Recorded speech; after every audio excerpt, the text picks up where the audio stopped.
On est dans une situation aujourd'hui où on a une attaque sur la démocratie, mais énorme, énorme. C'est la mise en place des régions, c'est les élections qui ont passé, ce sont les décisions au niveau de l'Assemblée nationale, le 49-3. Et je crois qu'on est en train de d'attaquer le peuple français d'une manière comme jamais ça a été fait. C'est l'État qu'on attaque. Et c'est même les principaux responsables de cet État qui sont en train de nous attaquer. C'est toute la structure démocratique qu'on avait en France qui est attaquée. Je l'ai dit, c'est la mise en place de ces régions, où on ne s'occupe absolument pas de ce que les citoyens ont envie. Peut-être que les citoyens ont envie d'une grande région, peut-être, mais comment la construire? Là, pas un mot. Mais je crois que, en tant que syndicaliste, il y a une autre attaque qui est menée. Nous avons tous parlé, à l'époque, le fameux ANI, la négociation, la loi qui en a découlé. On vient de parler pendant des mois de la loi Macron, mais il y en a une qui est en discussion aujourd'hui, qu'on ne parle pas, c'est celle du dialogue social. Or là, il y a une attaque sur la démocratie à l'intérieur même des entreprises qui est inimaginable. C'est la remise en cause de choses qui ont été gagnées et en 36 et en 45. Les CE, les DP, CHSCT, toutes les structures où les salariés peuvent intervenir. Là, on est en train de tout casser. Tout. On est en train de casser le temps de délégation des salariés, des représentants. Donc, comment on va pouvoir aller porter l'information? Comment on va pouvoir défendre nos positions? Tu parlais des sommes astronomiques qui ont été distribuées au niveau du fric. Mais si on a perdu nos CE, si on a perdu nos DP, nos CHSCT, comment on va pouvoir aller porter ça, cette revendication devant l'employeur? Parce que, c'est clair, on est en train de travailler au niveau de la CGT sur une étude sur toutes ces aides. Il n'y a pas un centime qui aille au développement d'entreprise. Pas un seul centime qui aille au développement humain. Par contre, dans la poche des grands capitaux, ça va. Ou alors, on se sert de cet argent pour aller équiper d'autres entreprises dans d'autres pays. Et on a des exemples sur le département. BW à SFU, à Irène, c'est le cas. Puisqu'il y a des fonds qui partent soit sur la Pologne, soit sur la Chine. C'est pas là-bas qu'on a besoin de ces sous. C'est ici. C'est pour développer l'emploi. L'emploi sur la Corrèze, on en est où? 17 000 suppressions, 17 000 demandeurs, plus de 17 000 demandeurs d'emploi catégorie A, B, C. Je dis bien 17 000. Est-ce qu'on va être en capacité de trouver 17 entreprises de 1000 salariés pour les remonter en Corrèze? Non. On a une administration qui s'en fout totalement. Il n'y a rien plus qui se fait sur l'emploi. Et le gros souci qu'on a derrière en tant qu'organisation syndicale, mais aussi derrière pour le politique, c'est comment aller à la rencontre de ces salariés qui n'ont plus de boulot. On les a fait rester chez eux. Ah, ils peuvent dire avec le téléphone, ils déclarent à la NPE, aux ACDIC, mais on ne les voit plus. C'est une frange de la population qui est complètement paumée.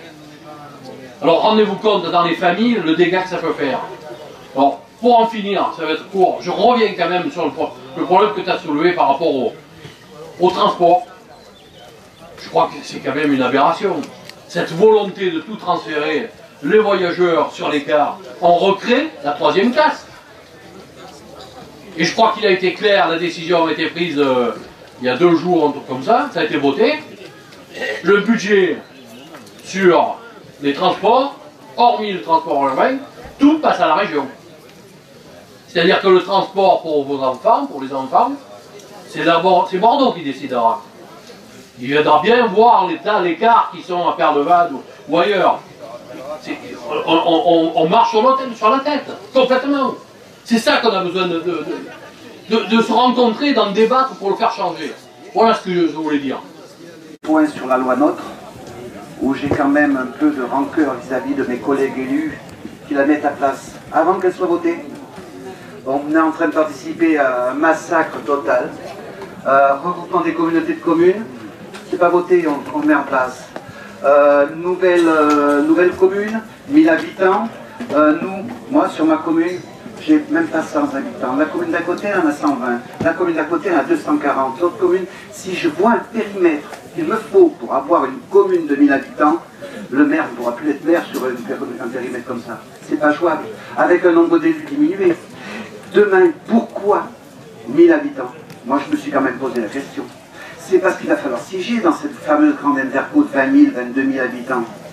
On ne peut pas aller siéger à 140, 160 élus, puisque ça représenterait, je crois que notre futur territoire communautaire, c'est 138 communes. 138, une par commune. Si on sait que les communes qui déjà ont une population de 3 000 habitants, 2 000, 3 000 vont demander davantage, on ne peut pas faire une instance de 200 élus sur un petit territoire comme ça. Les copains élus, et quels que soient les partis, parce que je crois qu'on n'a pas le droit de trahir. J'ai quand même été reprimandé, puisque j'ai été la seule commune à ne pas vouloir avoir pris la décision de savoir s'il fallait être à 3 territoires ou un seul à 6. J'ai dit comme ça que je n'avais pas eu le temps matériel de mettre en place un référendum. Moi, je veux que mes administrés me disent, monsieur le maire, voilà, notre commune, on est prêt à la sacrifier. Moi, si je n'ai pas le quitus de mes administrés, je ne sacrifierai pas ma commune. Je voterai contre. J'espère bien quand même qu'ils seront assez lucides pour voter contre. Et j'ai reçu, oui dire, des instances très hautes, comme quoi ça m'était interdit d'organiser un référendum. C'est-à-dire, je n'ai pas le droit de demander à ma population ce qu'ils pensent de leur devenir dans un futur territoire qu'ils ne veulent pas. Alors, bien sûr, ces nouvelles communes, cette loi NOTRe, avec un vrai service public. On est dans un monde rural. Tu le sais, Pascal, tu le vois, la Corrèze, c'est un monde rural. C'est très éparpillé, et 2 générations. Génération des salariés, je ne vais pas en parler là, c'est le problème économique. 2 générations, c'est une génération vieillissante, très vieillissante. Quel service public on va pouvoir leur donner quand il n'y a plus de mairie comme ça?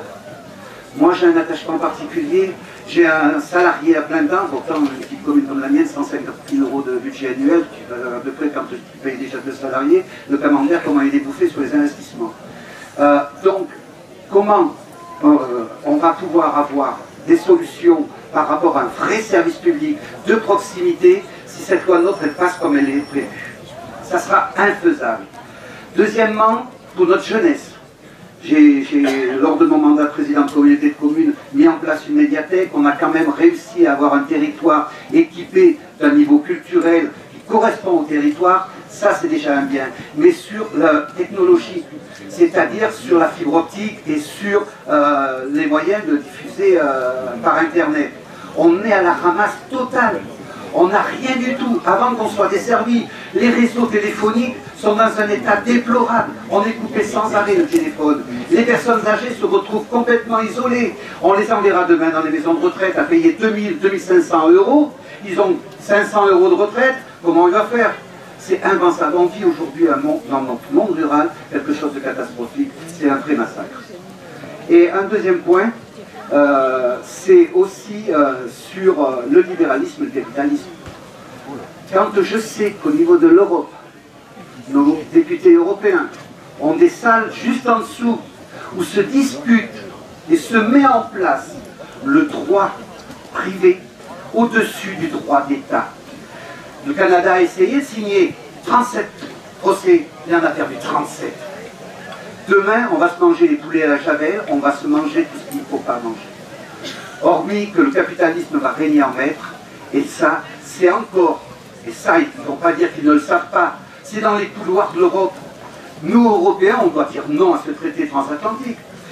Je ne suis qu'une petite commune, je n'ai que 7 conseillers, mais j'ai fait signer un papier contre TAFTA et contre ce traité-là.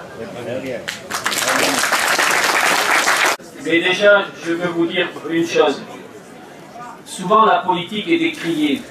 Et c'est vrai qu'il faut la réhabiliter. Mais en tout cas, on a besoin, et bravo à la direction fédérale autour de Pascal, aux camarades, aux bâtisseurs de ces villages éphémères qui sont les fêtes du Parti communiste français. Moi, j'en ai d'ici fin août une quinzaine, ce qui veut donc dire qu'il n'y a pas de pause estivale.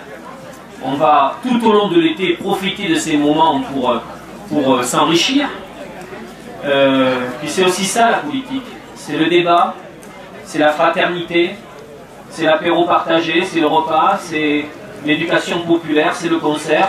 Vous aurez tout à l'heure Patrice Bessac, le jeune maire de Montreuil, qui sera là pour continuer sur le plan politique. Et vous allez continuer, vous, à discuter. Juste 2-3 choses. Moi, je suis chaque fois très intéressé par les témoignages, je les note, parce que la campagne sur cette grande région, certes, il faut des chefs de file, régionaux et départementaux, mais on aura besoin d'une campagne collective, citoyenne. J'ai été très marqué par le témoignage, que le dit, du maire, comme d'habitude, de ces maires qui connaissent particulièrement bien leur territoire, ce à quoi ils sont confrontés, et leurs témoignages, on va les faire résonner à l'échelle de la grande région. Moi, je veux vraiment qu'on fasse un maillage sur cette grande région avec les maires ruraux de proximité, les mettre en relation entre eux. C'était déjà le cas avec l'appel de Guéret, on va aller plus loin. L'intervention du syndicaliste tout à l'heure est très importante. Il a interpellé sur la réalité de la loi Rebsamen, mais en fait, ce dont on se rend compte, c'est avec le 49.3, avec ce qu'ils sont en train de faire aujourd'hui même avec la Grèce. En fait, les libéraux n'aiment pas la démocratie. Il va falloir mener une campagne très forte sur la démocratie dans notre pays. C'est l'une des lignes de bataille. Il y a aujourd'hui, comme jamais, une attaque frontale, cohérente, contre la démocratie. L'austérité a pris la décision de mettre sur le bord du chemin les peuples et donc tout ce qui peut être leur représentation. C'est un bras de fer, un choc historique terrible qui s'annonce. Il faut répondre présent. Et les élections régionales sont le prochain rendez-vous pour répondre présent. Que ce soit des jours heureux, jusqu'aux dernières décennies où nos élus ont mené des politiques publiques de progrès, social, territorial, environnemental, je le dis en m'adressant à Paul. Il faut aussi qu'on dise que des élus, un très grand nombre du front de gauche, et j'espère qu'on pourra travailler en bonne intelligence avec les amis d'Europe Écologie Les Verts, dans les futures assemblées, c'est très très important. Podemos et Syriza, ils n'ont pas dit que le pouvoir ne les intéressait pas. Ils sont allés chercher la responsabilité pour mettre en œuvre de notre politique. Et on voit combien ce bras de fer est fort.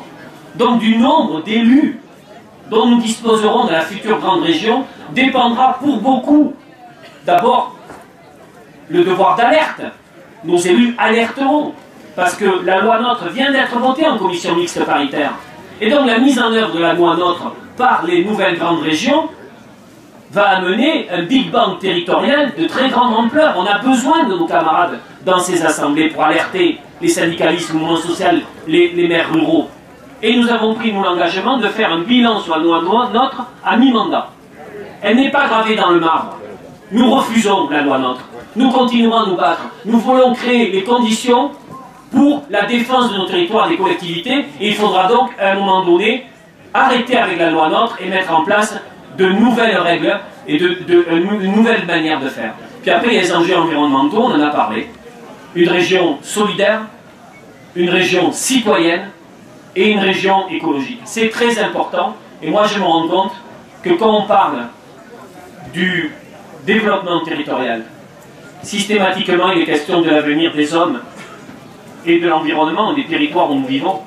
C'est-à-dire le libéralisme est aujourd'hui destructeur pour les vies et pour la nature. Cette articulation est très importante. Elle est pour nous le cœur du combat. C'est-à-dire qu'il ne peut y avoir de progrès social sans un progrès environnemental. Ces deux dimensions se nourrissent l'une l'autre. Et on y sera donc très attentif. Belle fête, à bientôt. On reste mobilisés, on se rassemble, on s'unit, on additionne nos forces pour faire une très belle campagne régionale.